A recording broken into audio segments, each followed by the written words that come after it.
সূরা ফাতিহা কিভাবে পড়লে আপনি 100% সুস্থ হয়ে যাবেন? পরীক্ষিত একটি আমল, মনে রাখবেন। সূরা ফাতিহা হচ্ছে শিফা ও মিন কুল্লি দা, সকল রোগের ঔষধ। বিশেষ করে আমরা অনেকে এটা জানি না, সূরা ফাতিহা কিন্তু একটা দোয়া, এটা আমরা অনেকেই জানি না। এটার নামই হচ্ছে দোয়া, সূরাতুল ফাতিহা। এটা হচ্ছে দোয়া, এটা উম্মুল কোরআন বলা হয়। মনে রাখবেন, কোরআনের ভিতরে কিন্তু শেফা রয়েছে। আল্লাহ তাআলা পবিত্র কোরআনুল কারীমের ভিতরে নিজেই বলে দিয়েছেন। 15 নম্বর পারা 9 নম্বর পৃষ্ঠার 2 নম্বর লাইন, সূরা বনী ইসরাঈলের 82 নম্বর আয়াতে আল্লাহ তাআলা বলছেন, ওয়া নুনাজ্জিলু মিনাল কুরআন মা হুয়া শিফাউন ওয়া রাহমাতুল লিল মুমিনিন। আমি আল্লাহ তাআলা মুমিনদের জন্য এই কোরআনটাকে রহমত স্বরূপ, শেফা স্বরূপ নাজিল করে দিয়েছি। বলেন সুবহানাল্লাহ। কেন ইমাজিদের আপনি কল্পনা করতে পারছেন?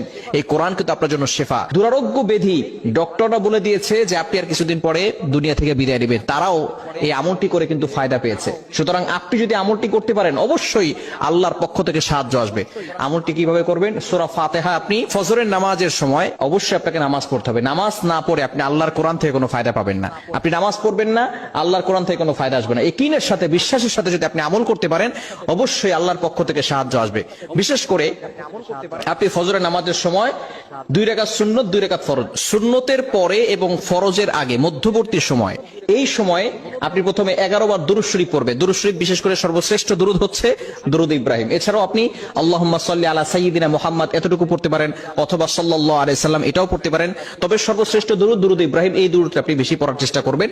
প্রথমে আপনি দুরূদ ইব্রাহিম পড়বেন 11 বার। এরপরে আপনি সূরাতুল ফাতিহা 41 বার পড়বেন, আউযুবিল্লাহ বিসমিল্লাহ সহকারে 41 বার সূরা ফাতিহা পড়বেন। এরপরে আপনি আবারও 11 বার দুরূদ শরীফ পড়বেন। এরপর একটা পাত্রে ফু দিয়ে ওই পানিটা আপনি সব সময় খাবেন।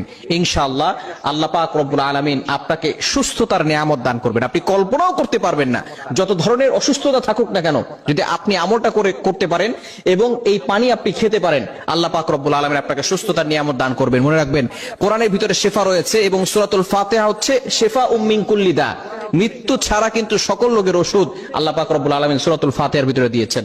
অনেক ওষুধ খেয়েছেন, অনেক ডক্টর দেখিয়েছেন, অনেক মেডিসিন নিয়েছেন, অনেক থেরাপি নিয়েছেন। আপনি একবার কোরআনের আমল করে দেখেন, ইনশাআল্লাহ অবশ্যই আল্লাহর পক্ষ থেকে সাহায্য পাবেন। কেননা কোরআনের ভিতরে কিন্তু শেফা রয়েছে।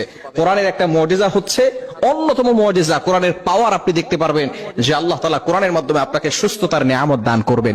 বিশেষ করে সূরাতুল ফাতিহা আমরা নামাজের ভিতরে পড়ি, অনেকে আমরা এর অর্থ জানি না। অর্থ জানলে কিন্তু নামাজের ভিতরে মনোযোগ বাড়বে। আল্লাহ পাক রব্বুল আলামিন কেমন যেন, যখন কোনো বান্দা নামাজে দাঁড়ায়, তখন নামাজে দাঁড়ানোর সাথে সাথে ওই বান্দার সাথে আল্লাহ তাআলা কেমন যেন কথা বলতে থাকেন।